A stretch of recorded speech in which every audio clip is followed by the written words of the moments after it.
첫 번째 이슈 저격수 박상희 샤론 정신건강연구소 소장 나오셨습니다. 어서 오세요. 안녕하세요. 그 11살짜리 아이 몸무게가 4살 평균이었다고 해요. 이게 학대 수위가 꽤 높았던 것 같은데요. 보통 이제 아이들 학대라고 하면 신체적 학대, 정서적 학대, 성적 학대, 방위 뭐 이런 것들이 여러 개가 있는데 너무나 일어나서는 안 될 일이 지금 대한민국에 일어난 것 같은 것이 이 아이는 아주 총체적으로 복합적 학대를 받은 것으로 보입니다. 그러니까 11살 아이 정도면은 키는 한 140 정도 돼야 되고 센치 정도 돼야 되고 몸무게도 한 35에서 40은 돼야 되는데 16kg가 되고 120cm가 된다는 건 말도 안 되는 일이 21세기 대한민국에 일어난 거거든요. 이 아이의 어떤 학대가 있었는지 총체적으로 아주 면밀히 검사할 필요가 있다고 봅니다. 이 엄동설안에 맨발로 슈퍼에 갔다가 발견이 됐대요. 얼마나 배가 고팠으면 그랬을까요? 예, 그러니까 이 아이는 거의 생존 욕구로 한 행동이죠. 사실 그렇게 작고 그렇게 마른 아이가 가스배관을 타고 내려온다는 것은 사실 어른인 저도 못할 일이거든요. 무서운 일이죠. 왜 힘이 없으니까 가스배관을 내려오다가 손을 놓고 떨어질 수도 있는 거 아닙니까? 근데 이 아이가 정말 배가 고프니까 생존 욕구에 의해서 이제 내려온 것인데 이렇게 작은 아이가 이렇게 추운데 반바지를 입고 있었다는 거. 근데 그런데도 불구하고 뭐 부모는 말할 것도 없고 이웃도 아무도 이 상황을 모른다는 거. 이건 정말 대한민국의 슬픈 현 주소를 나타내는 것 같아 씁쓸합니다. 네. 정말 그런 마음이 드는데요. 그 학대를 이렇게 오래 당한 아이가 이렇게 탈출 용기를 내는 게 쉬운 일인가요? 그러니까 제가 지금도 말씀드렸듯이 일단 기본적으로 인간의 그 가장 기본 근저에 남아있는 생존 욕구와 어떻게 보면 다행이라고 할 수 있는 면이 있는데 이 아이가 사실 2학년 때까지는 학교를 다녔다는 거죠. 그렇기 때문에 이 지옥과 같은 가정이 있는데 가정을 벗어나서 그래도 현실 세계라는 학교를 다닌 아이기 때문에 아주 어린 아이기는 했지만 그래도 바깥 세상이 어떤 건지에 대해서 좀 알고 있었던 아이인 것 같습니다. 그렇기 때문에 어떤 생존 욕구와 함께 그런 용기를 내서 나온 것 같은데요. 그럼에도 불구하고 집안에서 학대만 받고 거의 뭐 2년 이상을 있었기 때문에 이 아이로서는 정말 마지막 용기를 낸 것으로 보입니다. 지금 아이가 심리적으로 어떨지 정말 상상하기가 어려운데요. 친구도 하나 없이 고립된 채로 이렇게 오랜 시간을 보냈는데 그 심리는 좀 어떤 상태일까요? 일단 지금 이 아이는 이제 뭐 많이 회복되고는 있다라고 보도는 되고 있는데요. 그러니까 가정에서 떨어져서 학대받는 지점에서 떨어져서 병원과 이제 기관에서 있으면은 이제 회복은 될 수 있는데 문제는 지금부터 보다도 차후입니다. 학대를 받았을 때 이 아이는 현실 인식을 못할 확률이 있어요. 그러니까 아빠가 나를 뭐 미워해서 아빠가 잘못해서 때렸다라는 생각을 못하고 그냥 세상에서 일어나는 일을 그냥 받아들일 수밖에 없었던 상황인데 이제 나이가 들면서 나 자신에게 무엇은 일이라는지를 알 수 있을 것이고요. 그럴 때마다 그 밀려오는 정서적인 우울감이나 두려움이나 분노 같은 것들이 사실은 한순간에 없어지지는 않을 거예요. 그렇기 때문에 사실은 지금 당장보다 더 시간이 지날수록 걱정스럽거든요. 그렇기 때문에 주변 사람들이 지금만 반짝해서 이 아이를 집중하면 안 되고요. 정말 오랜 기간의 기회를 주셔야 된다고 생각합니다. 보호도 많이 해줘야 되고 심리치료라던가 전문가 의사 선생님이라던가 이런 분들이 상당히 오랜 기간 이 아이를 보면서 체크하면서 도와주셔야 될 것으로 보입니다. 저는 참 이해하기가 어려운 게 이 다름 아닌 친부가 이렇게 폭행하고 감금하고 이런 학대 행위를 계속했는데 보도를 보면 또 애완견은 끔찍하게 사랑했다 이런 보도가 나와요. 자기 딸한테는 이렇게 하면서 도대체 이런 부모의 심리 어떻게 봐야 되나요? 뭐 심리라는 얘기를 하기 어려울 정도로 극악무도하고 거의 이제 병적인 수준으로 보이는데요.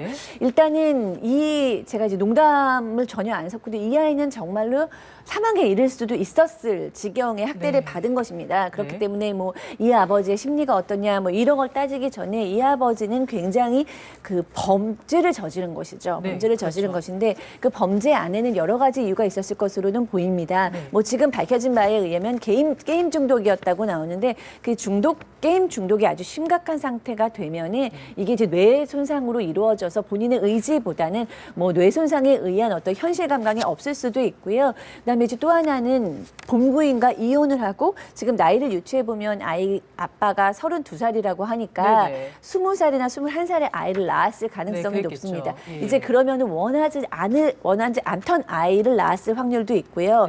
그다음에 이제 그 아이를 낳은 부인은 가출을 했거나 이렇다면 이 아이에 대한 분노나 이런 것들이 상당히 심해서 본인의 폭력성을 이 아이한테 투사하고 이 아이는 가정폭력의 어떤 희생자가 됐을 확률이 굉장히 높다고 보입니다.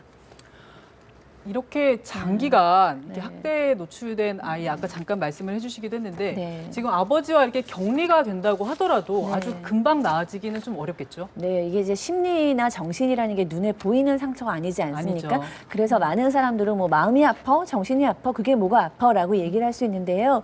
정말로 아픈 경우에는 너무나 많이 아플 수 있거든요.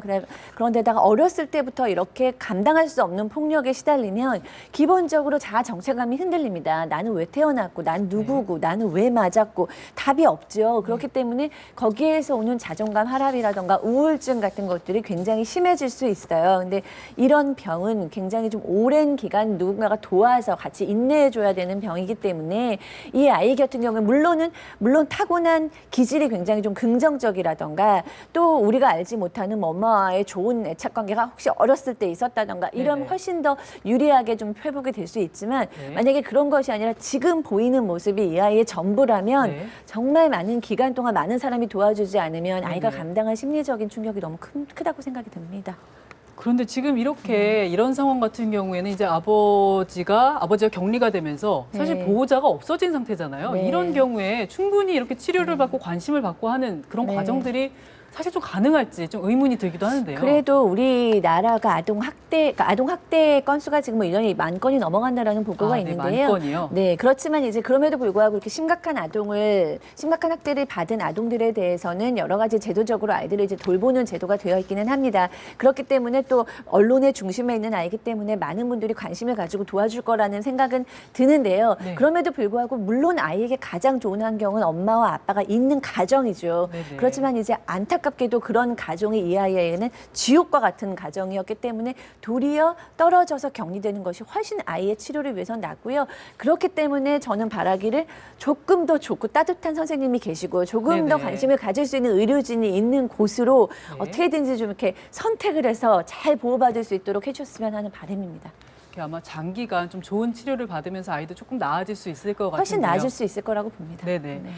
이렇게 지금 이 보도 보시면서 네. 그 내 자식 아니지만 너무 마음이 아픈 분들 많으실 것 많죠. 같아요. 혹시 네. 주변에서 이런 상황들 네. 정말 한두 상황들이 아닐 것 같은데 네. 좀 주변에서 해줄 수 있는 일들은 좀 없을까요? 그러니까 이제 사실 이제 저도 그 아이를 키우는 엄마 입장에서 사실 네네. 저도 이 보도를 보니까 마음이 너무 아프고 네. 정말 그런데 주변의 엄마들은 다 같은 마음이었을 거라고 생각을 해요. 그렇죠. 근데 이런 아이가 이 지경까지 학대를 당하고 학교도 못 가고 일주일 이상을 굶었다는 것을 아셨다면 당연히 신고를 하셨으리라고 생각이 드는데 네네. 안타깝게도 이 아이는 악소리 한번 질리지 않고 집에서 이 무서운 아빠와 새엄마가 돼서 당하기만 했거든요. 그러니까 그만큼 어떻게 보면 아동학대가 어른들 폭력은 소리가 질러지고 엄마들이 그렇죠. 뭐 이제 신고도 하고 이러니까 가능한데 드러나죠. 드러날 네. 수가 있는데 아동학대는 이렇게 당하면 정말 집안에서밖에 일어날 수가 없습니다. 네네. 그래서 만약에 주변에 아이가 있는데 요즘 너무 모습이 보이지 않는다, 네. 학교를 나오지 않는다, 그러면 우리가 적극적으로 이 아동학대에 대한 신고를 해주는 방법이 필요하고요. 네네. 저 개인적으로 안타깝기는 학교를 다니던 아이가 다른 학교로 가서 전학을 가는데 중간에 지금 한 2년 이상 연락이 안 되고 없어진 거 아닙니까? 그렇죠. 그런데 아무도 찾아내지 못했어요. 네네. 교육 당국도 그렇고 학교도 그렇고.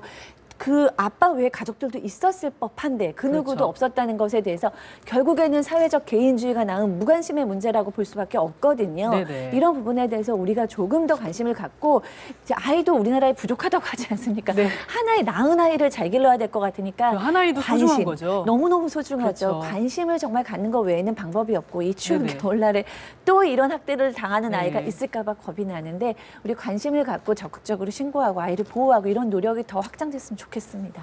네, 알겠습니다. 지금 사회적인 어떤 제도적인 장치들은 당연히 이제 구비가 돼야 되겠지만 이렇게 주변에서도 이런 일 겪고 있는 아이들이 있다면 혹시 남의 집 일이라고 좀 모른 척하지 말고 좀 도와주시는 그런 좀 적극적인 마음들도 좀 필요할 것 같아요. 그렇습니다. 네, 오늘 말씀 잘 들었습니다. 감사합니다. 고맙습니다.